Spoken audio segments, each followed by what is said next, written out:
won't. I want to talk to Sam.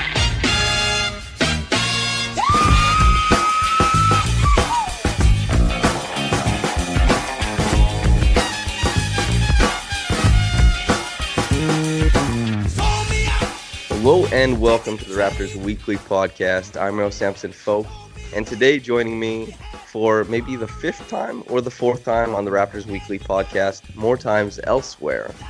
But Anthony Doyle, my colleague over at Raptors Republic, great writer, wonderful thinker, and glad to have you on. How you doing, man? I'm doing good. Basketball's fun right now, so it's easy to be enjoying the league. Is there anything fun outside of basketball that you've been enjoying lately? I'm in Yellowknife, and we've had, I think 30 centimeters of snow in the last couple of days, so I've been doing a lot of shoveling snow aside from basketball. That sounds fun. Question. I know that's probably a little bit different than what you've had in Mexico. It is. It seems like the antithesis, the polar opposite of what I've had in Mexico, to be honest. But I do remember, maybe somewhat fondly, the snow shoveling of my youth and growing up. I had a FaceTime conversation with my dad yesterday, and he lives in Sturgis, Saskatchewan, where I'm from, and he actually showed me our front porch and the front yard and the driveway where I used to play basketball, and it was all covered in snow, and I was a little bit swept with nostalgia. It was cool to see because I haven't experienced snow in a little bit of time, and home always seems to have that kind of effect on me. Do you have anything that always gets you in the nostalgia feels? Anything like that? Well, I grew up here, so not really, but when I went away to college, I went down to Lethbridge in those years, and the 3 years I spent in Lethbridge, I think we had one Christmas with snow, and the 2 years where the snow melted right around Christmas time, and it was green outside and bright and sunny. That really threw me, because living up in Yellowknife most of my life, I'm just so used to, cold, snowy Christmases. That's how I view this time of year, and so I can definitely understand how not having that would be weird and make you miss it a little bit, even if I live on the other extreme. Yeah, it is a little bit vexing. When you went to, you said Lethbridge, did you like it down there? I didn't mind Lethbridge. I wasn't a big fan of the unpredictability of the weather in southern Alberta, personally. Because, Yellowknife, for all its faults, we kind of know it's going to be cold in the winter, it's going to be bright and sunny in the summer, and you sort of know how to plan for that. And Lethbridge was I was there for 3 years. We had snow 12 months of the year. We had green Christmases. It was just every day was an adventure with the weather, and I wasn't really a big fan of that. Yeah, that makes sense. I went to Lethbridge once, and it was for an ID camp for, I can't remember if they're called something, the Rattlers. What's the team called for Lethbridge's college or university?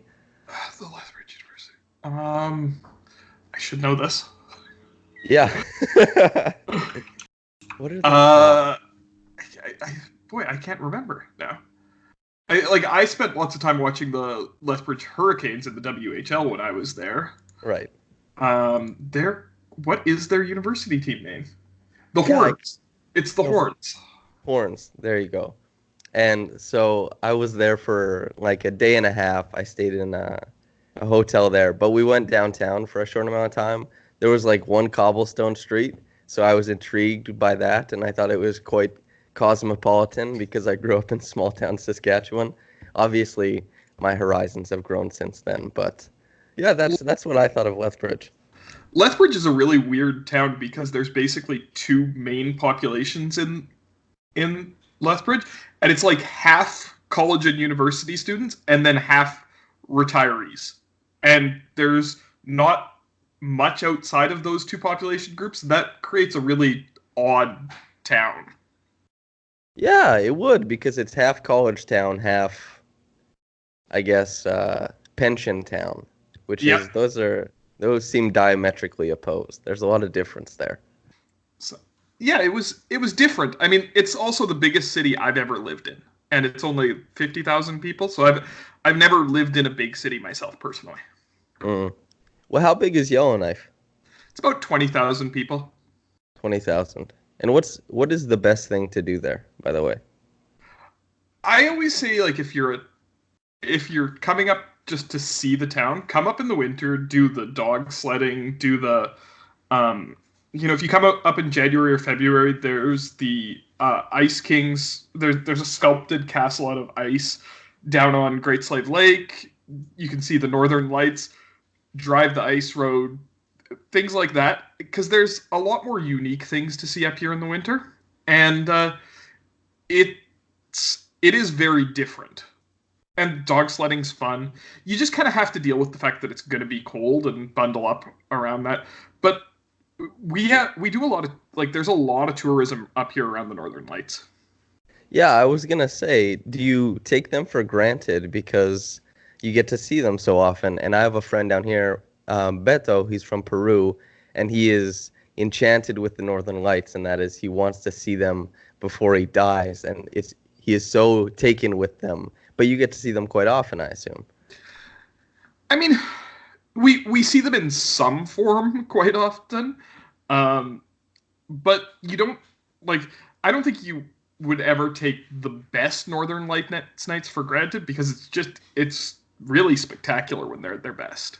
And, like, you get nights where you get the whole sky is lit up in different colors and they dance, and it's incredible to see. I don't even know how to completely describe that experience, so I don't think that would ever get old, or at least it hasn't for me. That makes sense. I've only seen it in kind of a smaller capacity, like a summer night at a northern lake in Saskatchewan. So you see a little part of the sky, you see a little bit of green, see a little like stripe of orange running through it, something like that. But I've never seen like what you described, and I suppose that's something I should see as well, definitely before I kick the bucket. What do you think? I think it's totally worth it. Yeah, everybody kind of thinks of the Northern Lights in terms of, like, the green and the colors that are in that area, like in that area of the rainbow. But when you get the really good nights, it's blues and purples.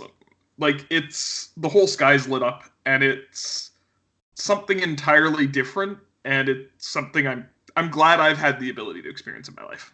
No kidding. Imagine being in an older, like going back however many years, not having a scientific explanation, and all of a sudden the sky is doing that.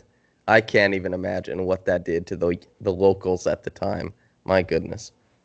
It's definitely a huge part of local folklore. Yeah, I remember reading about that, and it was limited growing up, but you get some, whether First Nations or Indigenous studies, and you get to hear about some of the folklore and I don't know if religious is the right word to use to describe the tales, but it was cool hearing about that and the origins of that. So that I always like those stories a lot, and it was cool to see where it comes from, and it's cool that you're there. Yeah, it's. I mean, I definitely, growing up as a teenager in Yellowknife, I didn't like it, and I always told myself when I moved away I would never come back to Yellowknife. I will definitely be leaving Yellowknife at some point in the future, but I've also kind of grown to appreciate some parts of it. And, it's such a unique place, and it has its benefits to it as well, being in a place like this. Yeah, definitely. Well, I have enjoyed the Yellowknife conversation, but I suppose we'll move the podcast onto some basketball. And there was I thought, a very interesting article written by Samuel Hunter. He writes at Raptors Republic, just like Anthony and I.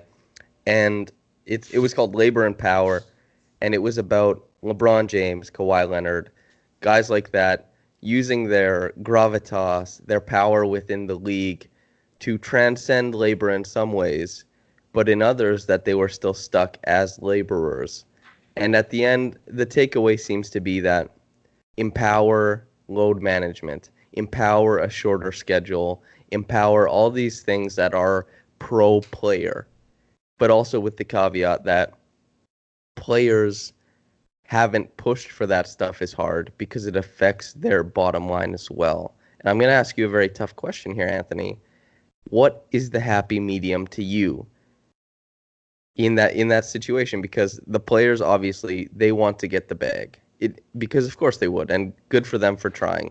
The owners want to get as much money as possible as well. Both parties want that. So more games, more revenue, things of that nature.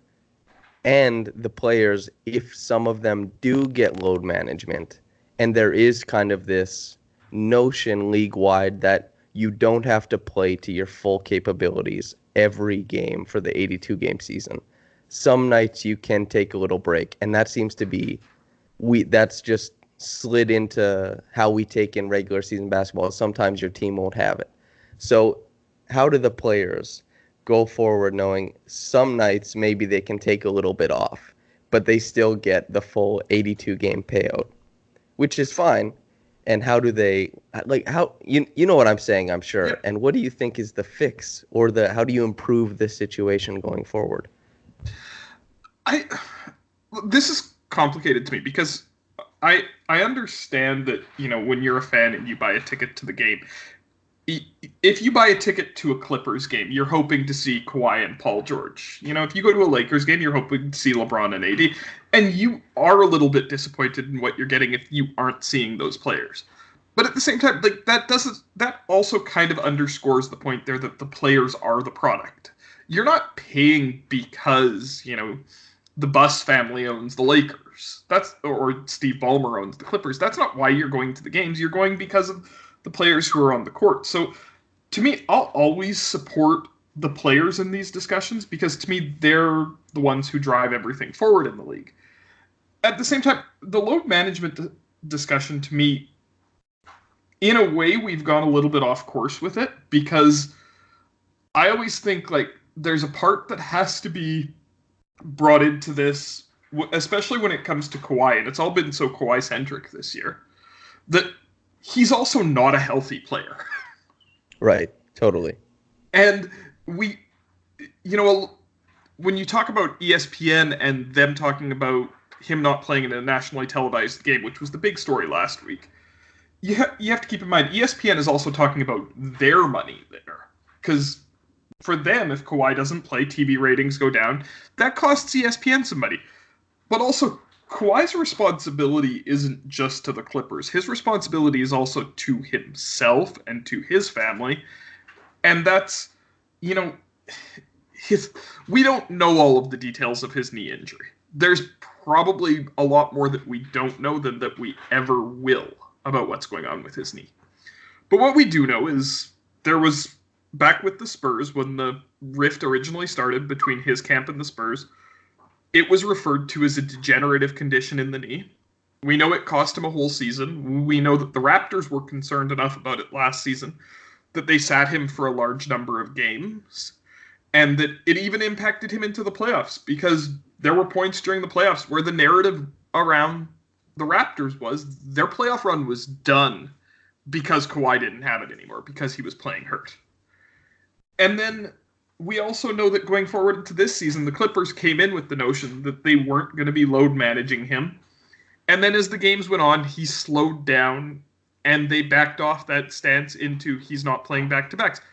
So I think there's an indication here that as much as I do find the labor discussion interesting, and I'm definitely interested in talking about that part of it, also with Kawhi, this is about a player who probably will never be healthy. And this is about injury management as much as load management. But load management was an easier way to say it because teams don't want to talk about the specifics of the injury. Actually, yeah, that is. I said load management because that's how Samuel phrases it in the piece. But you saying that makes complete sense to me. Is that not only is it not a league-wide phenomenon, it's, like you said, very Kawhi-centric. And it is kind of funny that all of a sudden it is Kawhi-centric, even though this was happening in Toronto last year. And now it's a big deal.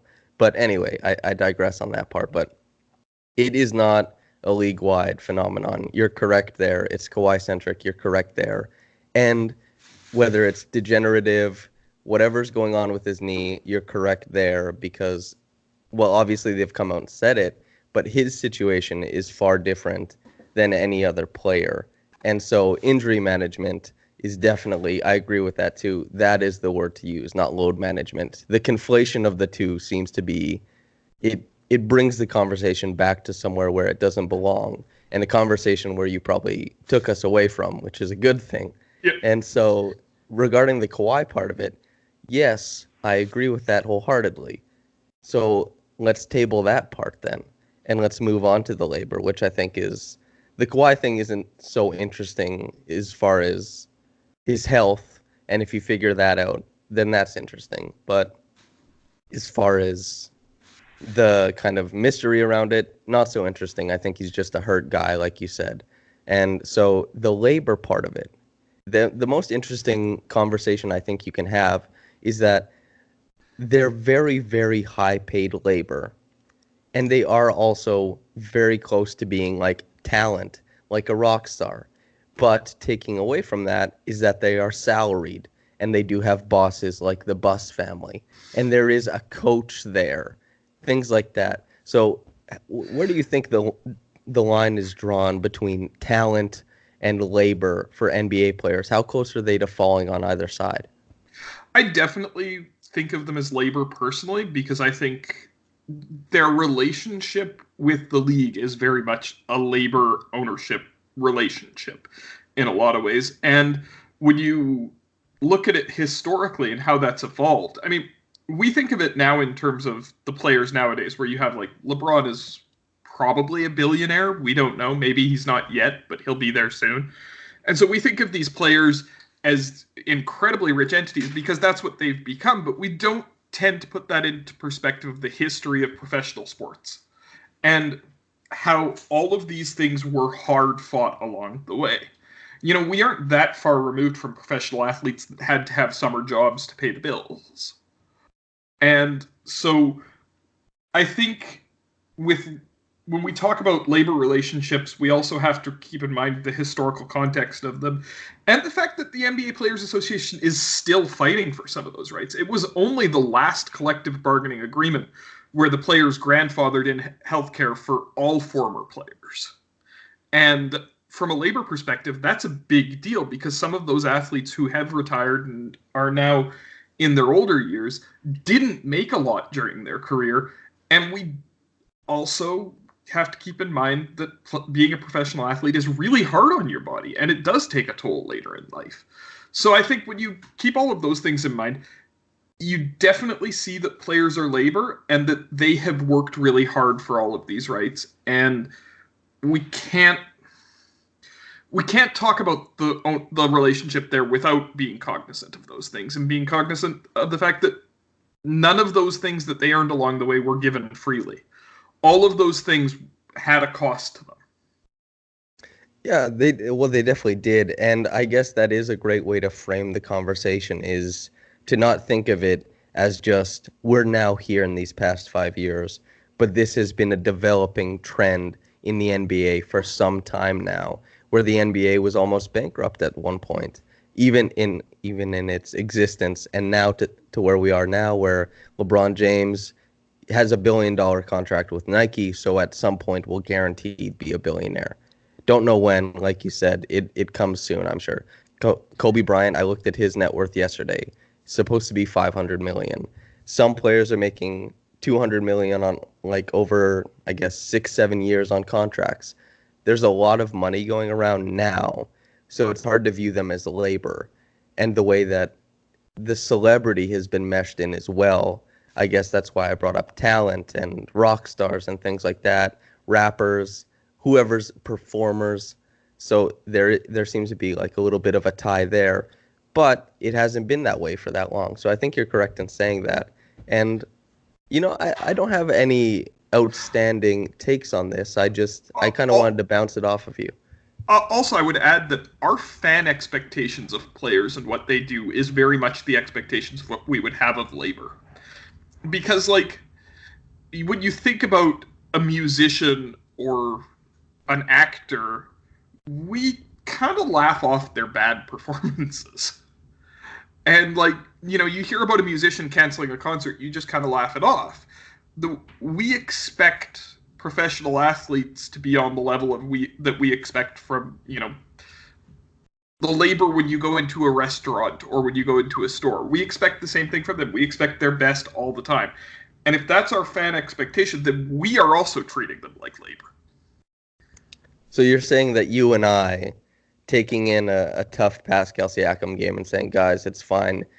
You're saying that not every fan is Sean Woodley, that most fans are angry when players play bad. That's what you're telling me. That is definitely what my Twitter feed would suggest during some of those games. Yeah, I did say beforehand that there is this assumed, I guess, fan level of expectation where they know it's not going to happen every game, but that's the macro take. I think sometimes there's this view in media. They're like, well, they're not going to have it for 82 games. Coaches talk about it, but I think you're right in bringing up that when you're at the restaurant, like if you ask somebody, hey, do you expect every restaurant you ever go to give you the best meal ever, the best they have? You'd say, well, that's a little bit, I don't think I'd get that at every restaurant ever. But if they're at the restaurant right then, whereas if the fans are watching the game that night and you say, is it okay if it's not that great tonight? You say, no, they should do their best and it should be a certain level. I think that's the proper way to look at it. And that's what people say when you turn on a basketball game. And there's some aspects of how we view the NBA here that definitely need to be analyzed, and we should be better about how we treat this stuff. But you turn on a basketball game and a guy has a bad game, you're going to hear somebody on the radio the next day probably talking about, well, that player has to be better. And it's just like, we don't have the full glimpse of these guys' lives. There are a lot of things that go into the day-to-day that we don't have the full glimpse of, and a lot of things that can contribute to them having a rough day. Just like for me and you, there are things that can contribute to us having bad days at work that we don't share with every customer. The mixing of really high-level salary with really high-level publicization, it has made it such a murky type of conversation. But you've made some great points, I think, that seem to cut through clear in that, yes, this is labor. I know some of the listeners will probably disagree. With Samuel's article, I think that a lot of the responses were in disagreement, and that's okay. I think that this conversation, this discourse, will have a lot of disagreements because not only is it at the heart of the NBA conversation, but at the heart of the cultural conversation right now, where you see a lot of younger people now, maybe not directly Marxist, but certainly there is a socialist movement, especially with younger people, and maybe some of the old guard or middle-aged people, even people who are 30 and above. There are still capitalist roots, and I'm not gonna have us have the conversation and parse out capitalism versus communism or socialism, Marxism, whatever it might be right now. But it definitely, I think, pertains to the conversation about labor in the NBA and the wider cultural conversation. It's a hot topic right now. Yeah, obviously anybody who's ever looked at my Twitter feed knows that I lean relatively left on a lot of these conversations. And it's hard when you mix professional athletes into it, because often when we're talking about the problems with, wealth inequality in the world, we're talking about, billionaires and the concentration of wealth at the top. And professional athletes are kind of moving in the direction of being in that top small group of extremely wealthy people because they're making that kind of money. But every professional athlete is also paid by an owner who has way more money than them. And that, they're still in the hierarchy. They are still not at the top rung. And so that's sort of where we talk when we talk about these things. But then it's hard for somebody who, is working a union job where they're making near minimum wage to view their union relationship as the same as LeBron's relationship with his union, even if there is historical context that makes it somewhat comparable. Yeah, that's exactly it. And how does that, I guess, lower earning union worker empathize with LeBron James' situation at all, right? Because yes, there is that solidarity that you are both a labor, but the way your lives look is A, completely different, and B, you probably aren't the 0.01% of your profession, so you can't command the type of respect within your profession that LeBron commands within his profession. And then there's the conversation of unionizing, so should that matter? And if the NBA is labor, and if it's close to being union at all, why is there such a disparity between what players can command what? You know what I mean? It's a very, very difficult conversation to have. On the outside, you can say, yes, it's this, and I do agree with most of what you said, probably all of what you said. But to get to the heart of it and fully figure everything out, and to get the average fan to empathize with that and to understand, you know what, I paid for these tickets, he's not here, he's the same as me. He's going to have the same difficulties as me. On the outside, yes, but also in lifestyle, no. And we live for our lifestyle. Where the conversation does get similar is when we talk about, what workers should earn in the broader scheme of, talking about capitalism versus socialism. A lot of people talk about, earned wages versus shareholder profit. And that is a very relatable thing to the NBA. Because, if you look at workers in a factory and the profits that the factory makes are distributed to the corporate shareholders, not to the workers. So if you work at a factory, that factory increases their production massively, increases their profit margin massively, chances are you're going to see almost none of that. You might see a small bump, you might see a small bonus, but you're not going to see the effects of it overall. The shareholders are going to get that. In a large way, it's the same way with the NBA. I mean, they get a percentage of basketball-related revenue, but it's only currently, is it 51% or 57% right now? I don't think it's as high as 57. I think 51. Yeah, so they're still only getting about half of the earnings, and the players are all of the product. Nobody goes to an NBA game for any reason except to see the players. So in a way, at the heart of it, there's a similar conversation there, which is what happens to the rest of the money.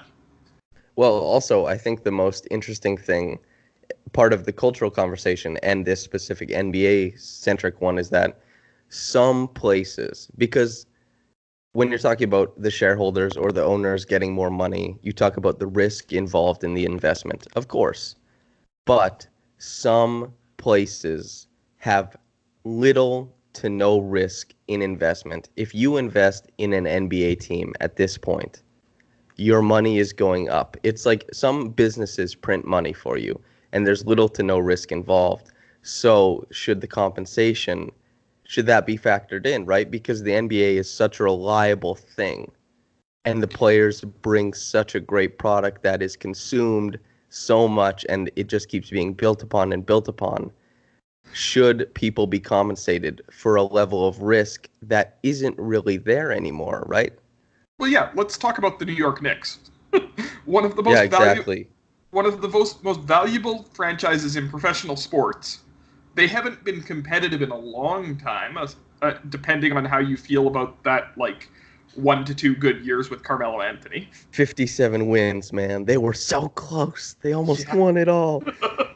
But aside from that, they just haven't been competitive, and I'm sure James Dolan is making a lot of money off the Knicks because people continue to go to Madison Square Gardens. People continue to buy Knicks merchandise. And you could, the Knicks name makes money. It's the same thing with the Lakers. They were bad for the last 7 years. They're good this year, but they went through a considerable bad stretch.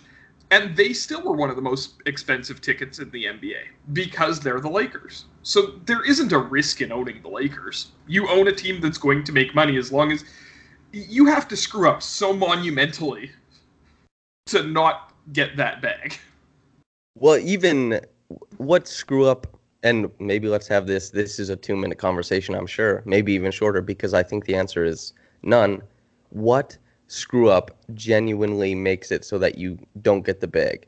Donald Sterling made a lot of money. The Knicks are a horribly run franchise, and that seems to be the consensus of other GMs, other fans. Knicks fans and people within the Knicks organization. So how do you really mess up getting the bag in the NBA as an owner? It doesn't seem possible to actually screw up your money. I honestly don't think you can right now, because I think there are still a lot of extremely rich people who would love to get into the NBA and would spend a lot of money to do it. So the end of the day, even if you made a decision where you needed money, you can just sell the team. Yeah, and you would make money, because of course you would, because it's like printing money, because there's little to no risk involved. People know the NBA is a growing brand, things like that. It's just, yeah. The net valuation of the NBA keeps going up. It's, yeah, and for good reason. I mean, it's a great product, but yeah, I feel like we've said, not definitively, but we've hit at different points all the points I wanted to hit about this specific conversation. How do you feel about it? It's such a big conversation. It's really hard to cover definitively, but I feel like we've hit most of the major points. At least for a Raptors podcast. And as such, being a Raptors podcast, we're talking about players sometimes not having it. And there was a sluggishness to Pascal Siakam at times during the road trip, which I think a lot of fans did empathize with, at least the ones that you and I interact with. I think, Anthony, a lot of the people on Raptors Republic commenters were okay with it, and there was this understanding of how Pascal Siakam performed a little bit worse. But he has been a little bit less so than he was at the start of the year. I know he had the 44-point game. He played really well against the Pelicans as well, but there were a couple letdowns in that, Maxi Kleber should not be locking Siakam down, but there's some fatigue to that. How this is going to keep happening throughout the year, obviously. He has a large load to carry. He's not going to be load managed. Nothing like that is coming into the conversation. Pascal Siakam is going to have to grind away this year, that's just the way the Raptors are constructed. How does Nick Nurse, from what you've seen, start manufacturing easier baskets or looks for Pascal Siakam? Because it seems like a lot of what we're seeing is him getting at the top of the key and trying to clear everybody out. And at the start of the year, that seemed to work when he was fresh. Right now, those seem like fruitless endeavors. They seem to end with short jump shots or leaning like floaters away from the basket that he's not hitting at the same percentage that he hit them last year. What do you think? I think this was kind of something that was talked about a lot at the outset of this Raptors season as something that might be a problem, is the fact that they don't have a lot of shot creators. And, Fred VanVleet has filled in really well for Kyle Lowry, but at the end of the day, he's better as a combo guard beside another point guard than he is as a point guard. Marc Gasol he's still a great playmaker, but he's not an offensive system unto himself like he was earlier in his career. And aside from that, there just isn't a lot. Terrence Davis is coming along. They miss Kyle Lowry. And because they miss Kyle Lowry, that has really fallen on Pascal Siakam to be the guy who is the Raptors' offense. And we tend to forget that he's still a guy who's kind of adjusting to this usage, too. I mean, we're still 13 games into him being a number one option. And so he's not just having to do that, not just what he had to do earlier in the season where he's the guy that runs the majority of the usage through him, but now also he's, your backup point guard, really, because when Fred VanVleet gets his couple minutes of rest, it's Pascal Siakam running the offense. He's kind of a backup center sometimes because Chris Boucher, as hard as he's trying, is still stick thin and struggles a lot with some of that. And Siakam's also been asked to pick up a lot in the rebounding game, whether that's getting the rebounds himself or finding bodies to box out. That's been an issue, too. I just think it's a lot to ask of a guy. And I think right now what the Raptors need to do is they need to say, what do we need Siakam to do that nobody else can replace? And what is Siakam being asked to do right now that maybe we can find another way to do? Whether that's giving him an easier defensive assignment sometimes, which would help because it would let him conserve some energy there. Having other guys pick up some of the slack on the rebounding so that he can conserve some energy there. If you can't get him minutes where he's not on the floor, you have to find a way to make some of the minutes that he is on the floor a little bit easier. Yeah, I think that's the perfect way to phrase it is, what does he do that can't be replicated? And what is he doing that can be replicated? I like that you put it that way. What do you think he's doing that can't be replicated? And what is he doing? Yeah, you'll answer the question. You know what it is. Yeah, I think the usage is the one that you really can't replicate. Scoring is going to be hard for the Raptors if it's not going through him and Fred right now. And so until Kyle gets back, he's going to have to absorb a lot of shots. But like you said earlier, in that Dallas game, there were a lot of tired shots. There was a lot of places where he had a guy who he normally could take and get downhill going towards the rim, and he settled into a jumper because he looked like he didn't want to. He either didn't have the energy or he didn't want to expend the energy at that moment. And then you settle into these jumpers, and if you're settling for them, they aren't going to be rhythm jumpers. And that's where the problem comes in, and that's where he's missing a lot of them. There's a big difference between, and they might look the same, but there's a big difference between Siakam going into a pull-up three where he's really feeling his own game. And that was the early game seasons when he was shooting lights out on those pull-ups. And the last couple of games where he's going into a pull-up three because he doesn't want to try to take the hits going to the basket. And I think that's where we're losing a lot of efficiency from him right now. Yeah, I agree with that wholeheartedly. And you can even see with the mechanics of his jumper, the way he swings his right foot into his jump shot, it's so important for just how he builds the synergy up leading into his right hand. He really locks in his right side of the body, and he keeps that quite square. The left side of his body is leaning towards his right, but his right side is really straight, and he builds his strength from there. And that's why I think he's been able to progress as a shooter so quickly, is because he just aligned the right side of his body, and he works on the weight, and he shoots the ball pretty straight a lot of the time. A lot of the time, the misses, they're not the side of the rim or anything. They're front rim because he's a very straight shooter.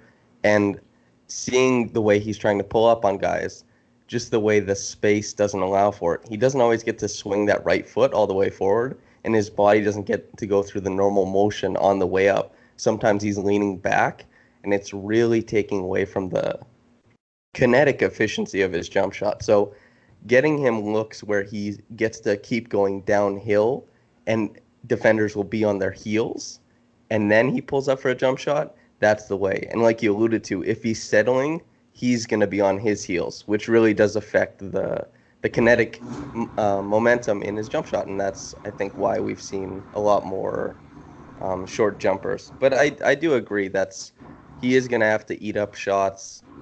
Of course, the Raptors have been relying on bench player A, B, and C to give between 8 and 14 points in the games that they're winning, right? Because they've needed Matt Thomas in the Mavericks game to do really well, Boucher against the Clippers and against the Lakers to get 14 or 15, Rondae Hollis-Jefferson against the Blazers. Like, they've needed those guys to do that, but you can't bank on those guys individually each game. It's going to come and go. And so asking Hollis-Jefferson to play a little bit more on the defensive end as far as getting after it on the boards when he's not the primary defender of the opposing team's big scorer, which he has been for a large part. Asking Terrence Davis to keep up his rebounding proficiency, because I thought he's been really good. Things like that. It seems like there isn't a super easy answer to getting Siakam back on track, because he is just getting so much work in that I don't know how anybody would sustain it at that level. And maybe more miraculously, how has Fred VanVleet sustained it while playing all these minutes, right? I don't understand what Fred VanVleet's been doing this last week. But, I mean, all of this said with Pascal Siakam. He might come out tonight against Charlotte and drop 50 and look unstoppable doing it, because despite these two really rough games against Dallas and against the Clippers, he has shown this season that he has that in him as well. And, like, I just wouldn't put it past him to do it. We're going to have to watch him grow this season. There's going to be some growing pains along the way. I think, going back 2 seasons, in a lot of ways, this was the thing that DeMar DeRozan made look so easy during the regular season that we kind of forgot how hard it is to do it, which is to absorb a lot of usage on reasonable efficiency on a team that doesn't have a lot of shot creators. We kind of forget that before the bench mob year, the Raptors were that team. Kind of the same team they are right now, where you have not a lot of guys who can create a shot, but you can compete defensively every night, and you rely on a guy to create a large amount of offense in a lot of minutes and keep his efficiency reasonable in order to keep the offense afloat. And I'm somebody who was critical of DeMar DeRozan for a lot of years while he was in Toronto, but this is kind of showing what we're seeing with Pascal Siakam, just how difficult what DeRozan did do for the Raptors was. Yeah, it's always been so interesting about how high usage guards really are the shepherds of the lower seeds of the playoffs. It's why DeMar DeRozan, for what it's worth, is not even close to the player that a Joel Embiid or a Karl Anthony Towns is. But depending on who you surround them with, might be like at the same level bringing a team to the playoffs. It's just weird how it works out that high usage guards can really just run the pick and roll to death during the regular season and drag a team to the playoffs. Reggie Jackson has even done it for a year. Like, he had a great year with Detroit. Things like that happen, and it's one of the most interesting things about the NBA, because DeMar DeRozan is my favorite player of all time, but I recognize why people view him as kind of someone you don't want on your team, because how could he possibly raise your ceiling when he's only ever raising your floor? And I love DeMar, but I totally understand why that's the conversation, and I agree with that conversation. And Pascal is definitively a ceiling raiser, and we're seeing that he is a floor raiser, but I guess we'll see to what degree that is. Speaking of the pick and roll, that's something I'd really like to see them get more creative with Pascal, though, is using him in more places in the pick and roll with this more limited team. I mean, he can screen for every ball handler on the team, and every guy on the team can screen for him. And it presents all sorts of different looks. The Raptors, over the years, have at times used Kyle Lowry as a screener because it creates space in different ways. And I'd love to see the Raptors mixing in more of things like have Fred operate as a screener for Pascal and see what that opens up in the defense. Because when Pascal is clearing out, you're also having him operate against a set defense. And a set defense can't make mistakes. But if you can make the defense move, that's when you open up the opportunity for them to make mistakes and give you easier buckets. So I'd like to get Pascal working against a defense that's where you're giving the defense the opportunity to make a mistake. Yeah, I agree with that. And even with that type of stuff, Fred VanVleet has been dangerous, whether using him as the screener or running Siakam VanVleet actions. Maybe you get a switch. And the more often Siakam gets switches onto one of Fred VanVleet's guys, great. But if Siakam, who is not like an Aaron Baines level screener, but is not a terrible screener, if he's giving Fred VanVleet the edge and rolling downhill, it's always good to involve your two best players in a play type. At least right now, they're the two best players. And I just think we haven't seen as much of that as we should be seeing. I agree with that. And that's, I mean, just a couple days ago, that's how we won the fourth quarter against the Lakers, was running those actions to get Siakam switches and him just absolutely destroying Kyle Kuzma. Yeah, it's, 7 for 7 for 18 points? That was my favorite thing. My favorite thing, man. I love that. So Nick Nurse is a really smart coach, and he's going to figure all of this stuff out. I understand why, having Serge Ibaka and Kyle Lowry go down kind of set the team for a loop, because it's probably not something you prepare for, is when you have a limited rotation suddenly losing 2 of your top 6 guys in the same game. That's a hard adjustment to make, but I do believe Nick Nurse will find these adjustments, and I believe Pascal Siakam will also, figure out how to expand his game to attack the defenses that he's seeing now. Because, you look at the expansions he made from this year to last year, a lot of it was him taking how he was defended in the playoffs and learning new things in order to make him harder to defend in those ways. And I think that's how Pascal attacks the game and how he attacks his own development, is to say, this is what teams want to do against me. Now I'm going to try to make that less of an option. And I'm confident in saying that he'll continue to do that. Yeah, that's a good point. I think that Nick Nurse as a coach is one of the best at recalibrating and adjusting league-wide. And honestly, even though Siakam hasn't had really great adjustments the last couple games, just in the history of seeing him play against top-flight defenders, I think he's been one of the most impressive players I've seen at adjusting course and figuring out a way to score against guys that present difficulties. So I think there's a lot of room for optimism as well. Yeah, I'm confident in these Raptors. And I think, you never want to wish injuries on guys, but I think between Pascal having to adapt his offensive game a little bit more, Fred having to learn to be a little bit more regularly dominant, and the bench guys learning to adapt to being asked a little bit more of them, that may pay dividends down the line this season too, as the team gets healthy. So I think, as much as you wouldn't wish the injuries, the Raptors might be able to use this to their advantage once Lowry and Ibaka get back. Yeah, I agree with that. They got to grow in ways that they probably didn't foresee, at least this early, if at all. And that's definitely a boon to them, especially if Lowry and Ibaka don't see long-term effects throughout the year from their injuries and are able to come back healthy. The Raptors should be in prime position to start catching up to the Celtics, who have had the easiest schedule imaginable to this date. So hopefully that happens soon. And they just took a really tough loss the other night that you really hate to see. You hate to see it. Okay, so listener, you're going to hear an ad right away, and then Anthony and I will be back. Here's the scenario. You're injured in a collision and your insurance company is denying your claim. It happens far too often. If it happens to you, call me, Brian Goldfinger of Goldfinger Personal Injury Law. My team and I work for people just like you. We don't accept cases on behalf of insurance companies, so you and your family can make sure that you're in good hands. Visit goldfingerlaw.com and get us working for you.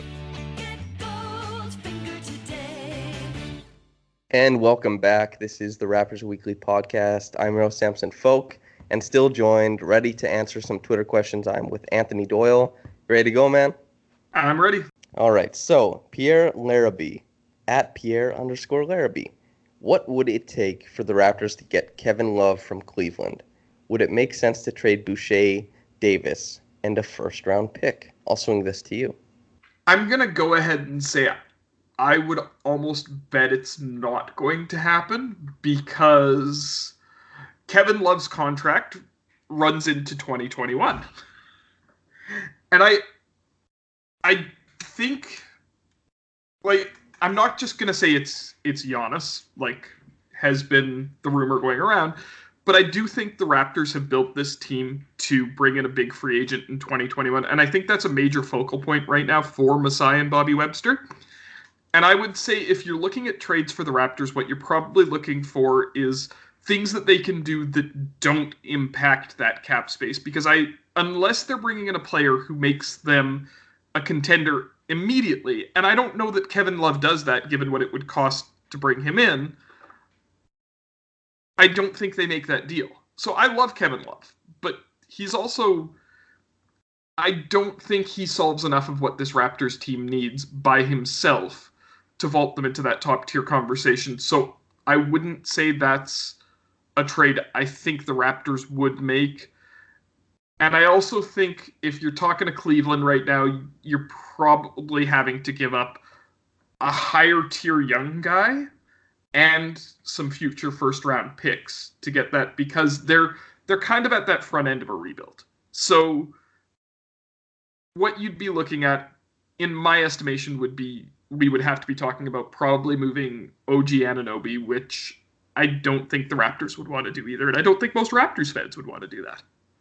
Yeah, I agree with you. Not only does Kevin Love not fit, I guess, the idealized version of the future that you and I have for the Raptors, and I think is probably the version that Bobby Webster and Masai Ujiri have for the Raptors because of the cap space. But also, I think it's pretty clear that the 2-3 position is where the Raptors would need to upgrade if they're trying to get to a certain place this year.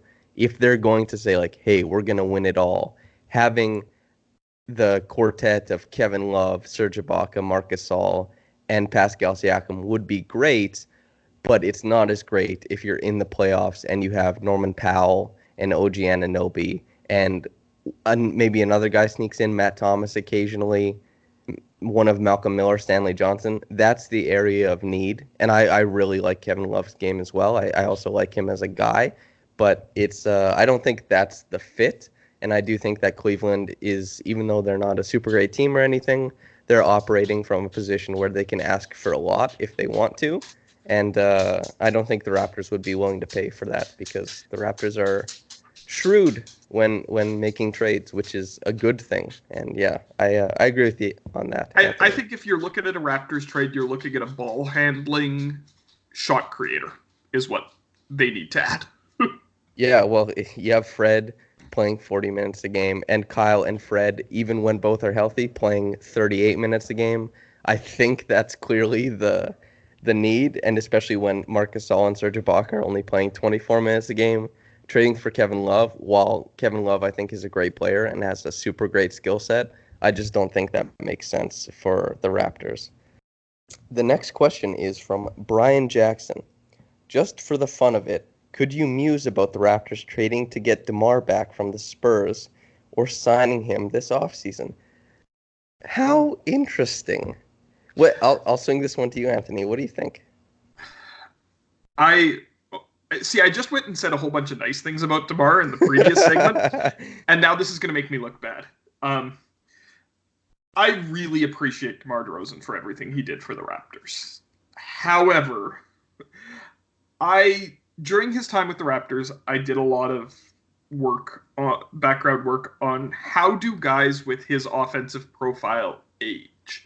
Because DeMar creates his shots in a way that is somewhat rare in the modern NBA. He doesn't take a lot of threes. He relies on getting a large number of free throws. And the uniqueness of that kind of made me wonder, like, what's the historical context for guys like that as they get older? And so what I found is there are only 3 guys in NBA history who kind of have a similar profile in how they create their offense to DeMar DeRozan, who have kept their offensive efficiency up into their 30s. And those 3 players are Allen Iverson, Dwayne Wade, and Michael Jordan. And those 3 players are all kind of outliers in terms of how good they were. And so that always made me a little bit nervous about how DeMar was going to hit his 30s, because so much of what he does that helps a team is tied up in his ability to create offense with the ball in his own hands. If he loses a little bit of that, he becomes a much tougher player to build around. And so I would already be apprehensive because of that, but then I would also look at, like, what the Raptors want to do right now is they want to bring in guys who complement Fred VanVleet and Pascal Siakam and OG Anunoby and free agent X, who the Raptors seem to want to bring in. I'm not going to name names, but we all know who comes to mind when we say that.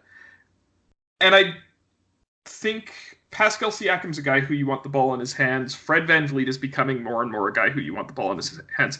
So what the Raptors want to bring in is guys who don't need the ball in their hands, who can help those players have more space to work with. And I don't think DeMar does that either. So as much as I appreciate DeMar, I don't personally think he's a good fit for the Raptors going forward. If they were thinking that they want to win 55 games this year, even with Lowry and Ibaka out, and they wanted DeMar to carry long stretches of the offense, maybe, but I don't think that makes sense for the future, and I don't think it makes sense for this season.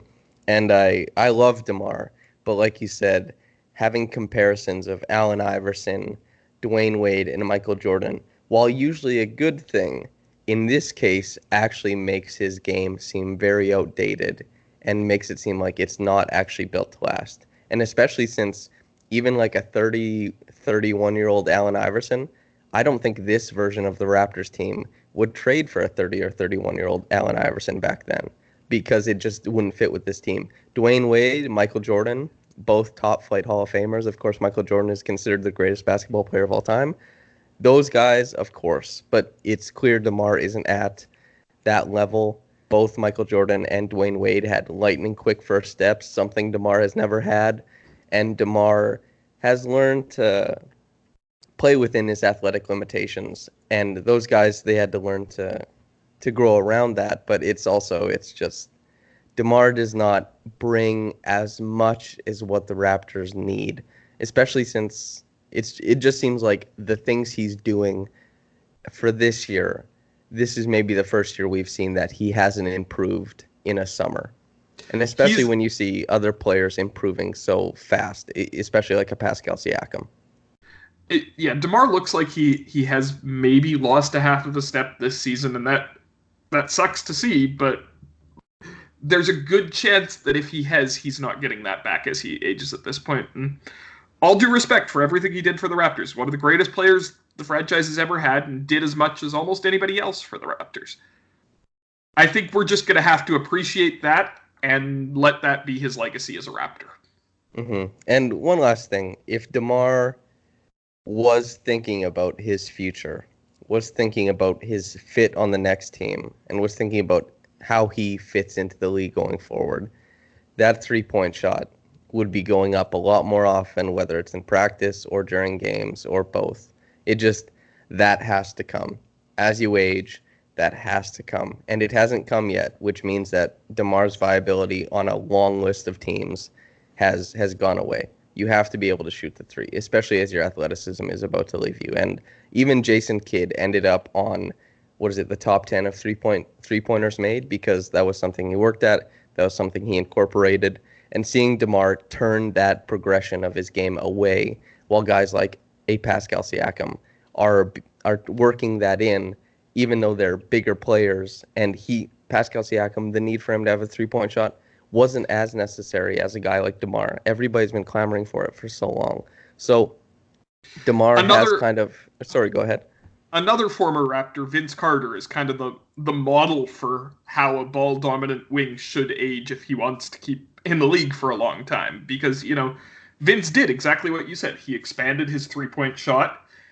And then the other thing Vince did is he really embraced the idea of being a mentor and being a locker room presence.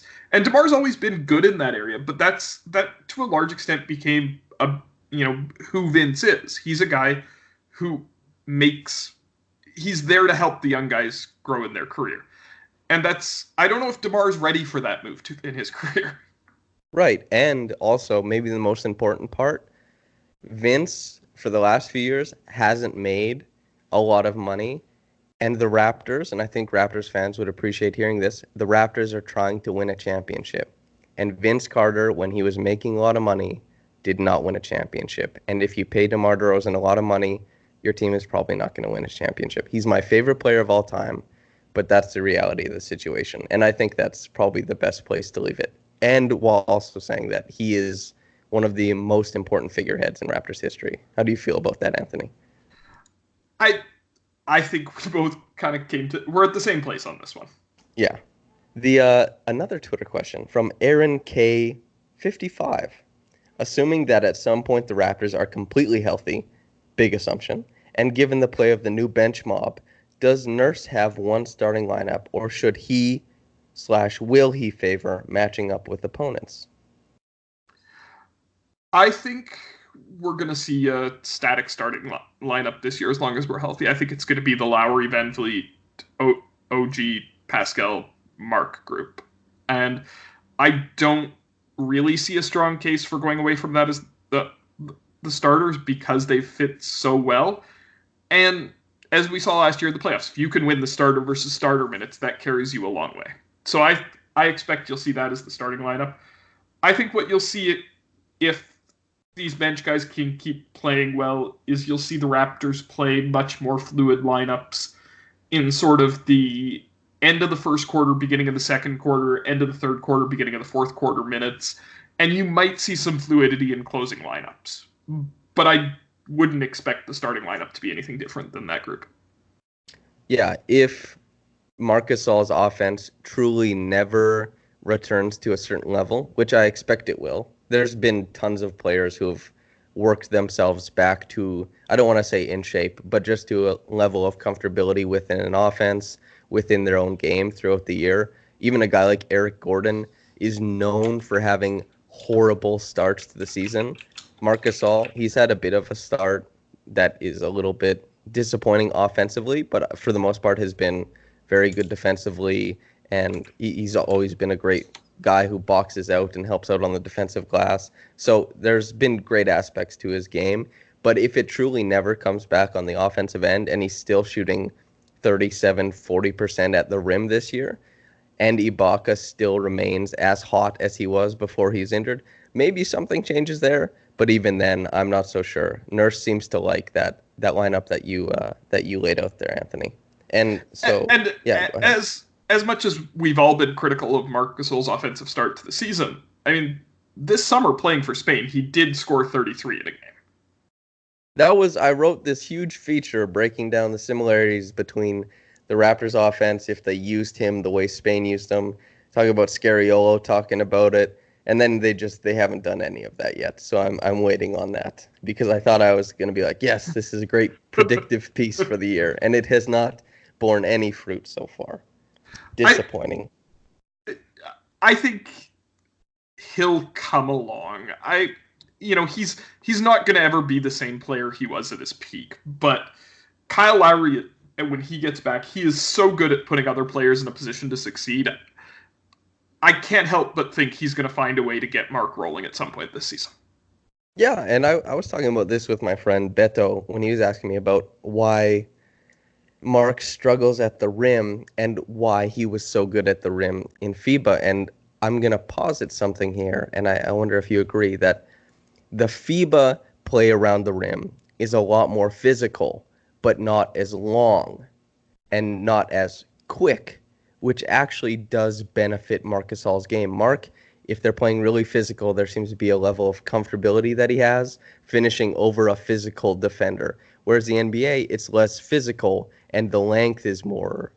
The length interrupts your shot a lot more often than pushing you away from the basket does. And we've seen Marc Gasol can roll and rumble down to the basket in the NBA. It's just the length is changing the trajectory of his shot a little bit. And I think he's adjusting to it that way, that the FIBA game, while more physical, is not as dominant in air as the NBA game. And it's just Marc getting used to that because he was great against physical matchups in the FIBA World Cup, of course. What do you think about that? Am I off there?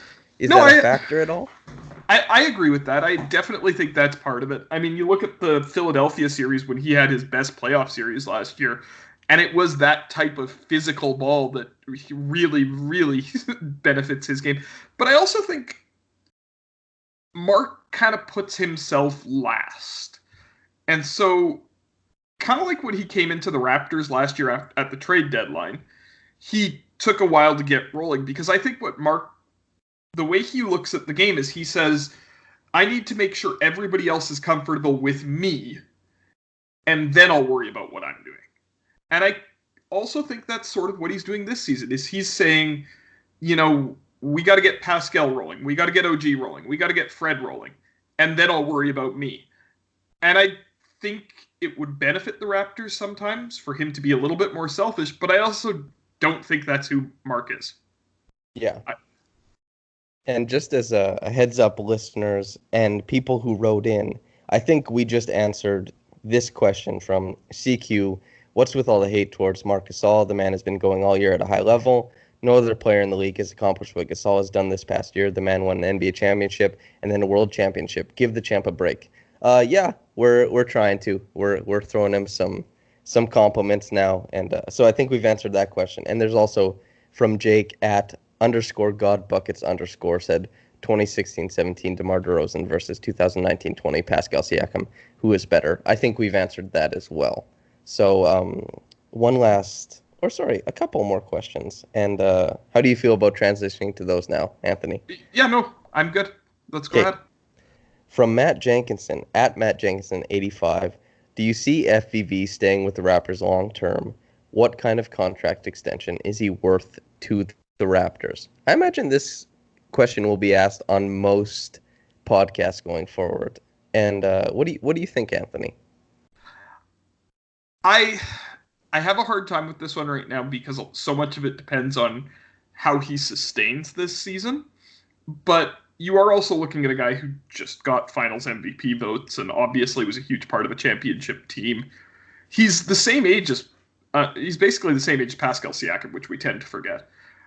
I would like the Raptors to bring him back on something like a 4-year contract with an average value of somewhere in the 18 to 20 million range would be where I would be really happy with them bringing him back.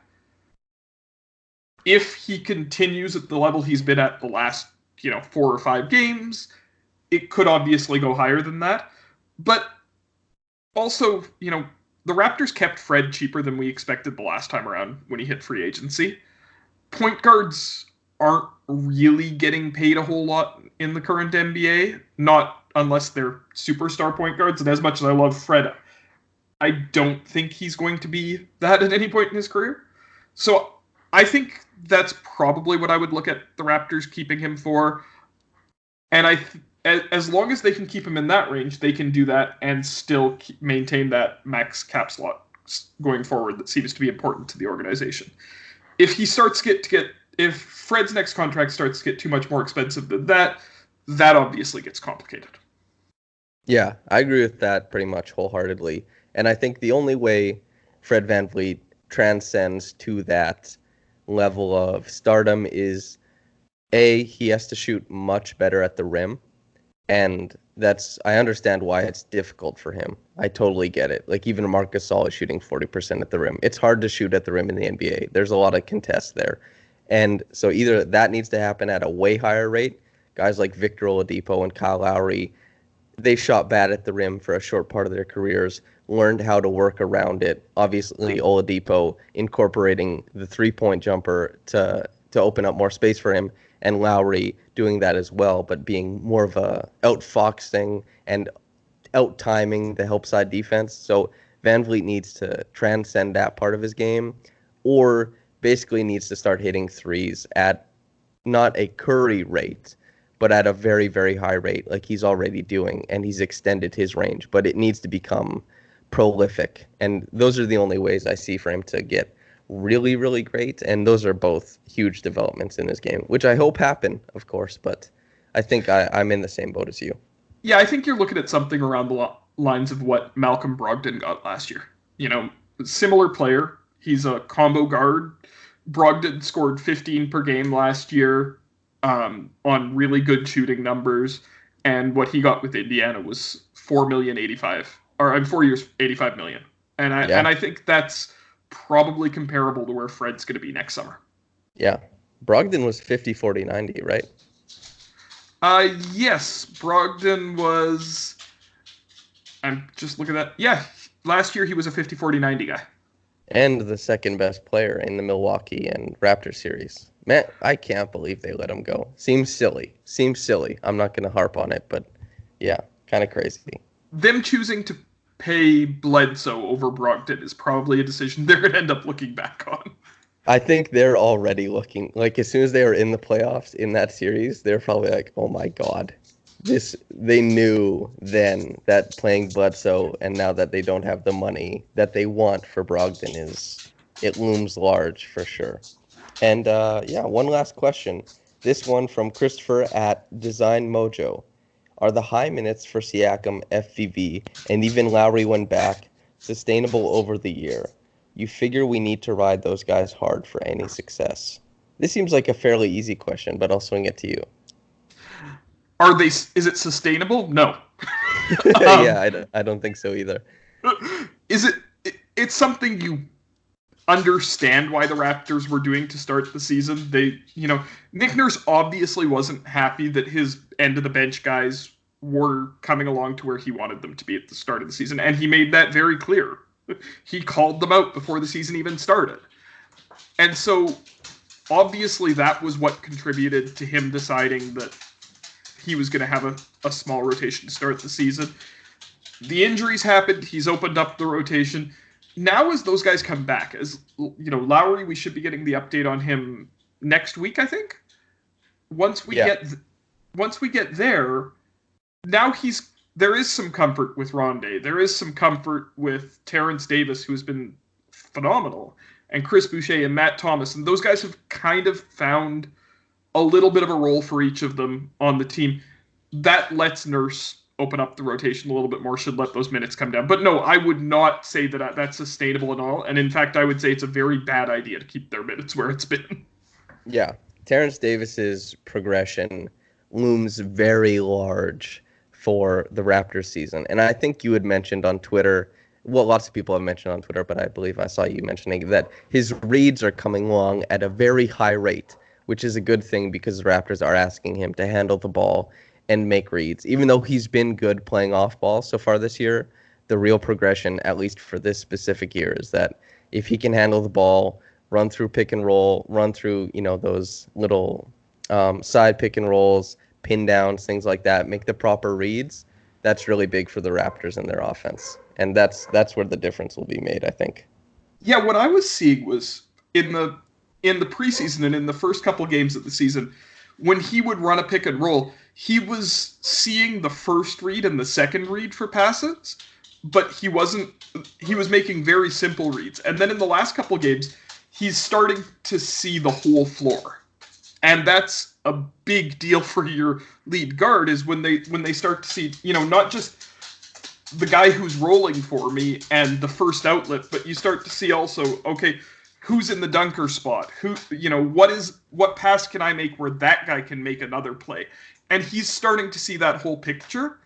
And it's going to be a long way until he fully understands and is making the correct read all the time. But just starting down that road is a big step for a young guard.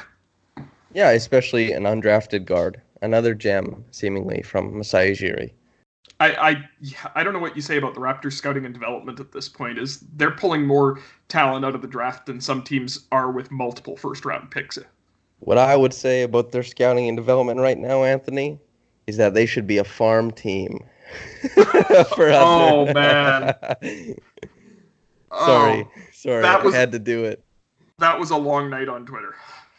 Yeah, you have, for somebody who I find just more than agreeable, more like so often, I don't know how it's like there'll be so many tweets echoing your sentiment, but for some reason, you're the guy who gets quote tweeted. I don't understand it.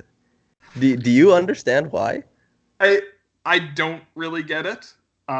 Maybe it's just because I tweet a lot. And could be. I'm active. I don't really know. That particular conversation, Chris Herring and I had a conversation about his initial tweet, and I understood the point that he was trying to make. I didn't think it was very well worded, and so I took objection a little bit. And maybe I didn't need to take objection as strongly as I did when he was really just complimenting the Raptors' development. It was a difference of understanding is how I would phrase it at this point. Yeah. Either way, it was, I logged onto Twitter. I was like, Chris Herring, Anthony, I read both of these guys. Let's see. And I was like, oh, no. And even when I logged on and it was the Kevin Durant thing, I was like, Anthony, you have an uncanny ability to get responses from people that I don't usually see responses from. With fairly, I think, they're not bombastic. That is the part that confuses me, is that there are so much worse out there, and I don't find that you word your responses poorly, but it elicits responses, which is, yeah, it's a cool thing, though, definitely. I'm not sure whether it's a blessing or a curse. Yeah, who's to say, right? Because you have long nights on Twitter, but also you had a conversation somewhat with Kevin Durant, so that's good, you know? Yeah, and I would. My personal perspective is that NBA Twitter, a lot of people complain about it, but if you put the time in and you develop the relationships, you can have a lot of really good basketball conversations on Twitter, and there are a lot of really smart people who are willing to have those conversations with you. And sometimes that requires going through some parts of it that are less fun. But there are benefits to it if you put the work in. For every Ari Abraham, there's like 10 great guys to talk to basketball about. But there's still the Ari Abrahams of the world, basically. Of course, yeah. All right. I feel like that's a great place to end it. Before we get out of here, Anthony, thank you very much for coming on. But do you have anything that you'd like to recommend or shout out? A book recommendation, your Twitter, maybe something you're writing coming up, anything really? I don't have anything specific myself coming up. I'm always doing game coverage at Raptors Republic. I'm always on Twitter during the games. Boy, what have I been reading recently?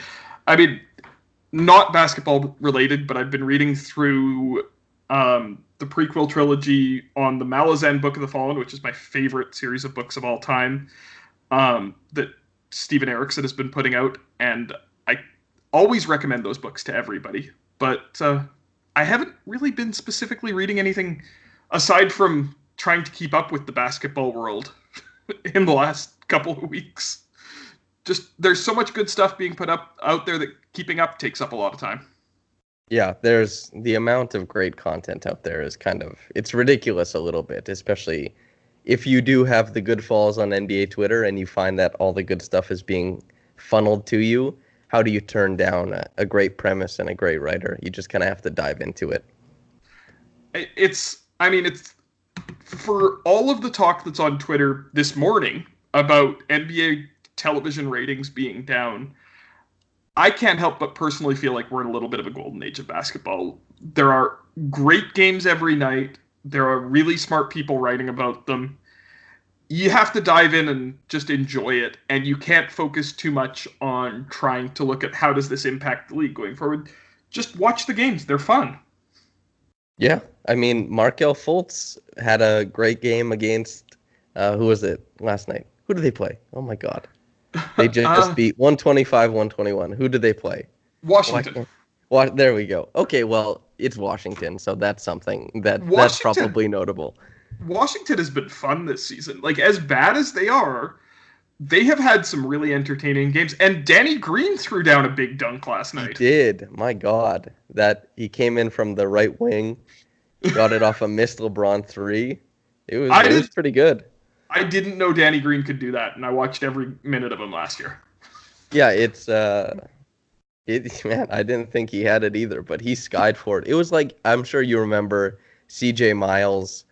When it was the bench bump, he had a really big putback dunk once, and everyone's like, "What the hell just happened?"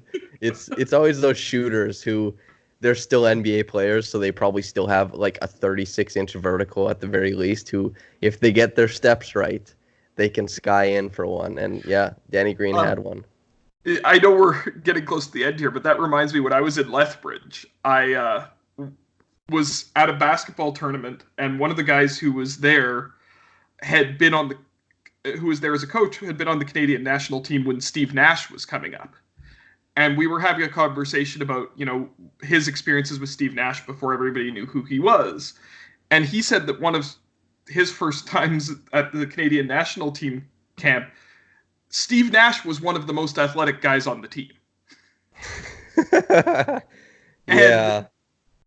And he said that, people who only watched Steve Nash towards the end of his NBA career would have been blown away by how athletic he once was. And it just, we watch them play against NBA. We watch NBA players play against other NBA players. We kind of lose context of the fact that the least athletic guy in the NBA is still probably one of the most athletic people you'll ever see. Yeah, like if you watch even Brian Scalabrini's jab step shakes 98% of pickup ball players. There's just how tight they are with the ball, the fluidity of the motion, even for the least athletic player in the league it's so astounding. And yeah, like Steve Nash, it maybe on a national team, he still shouldn't be one of the most athletic guys. That probably speaks to where the Canadian national team was at that point.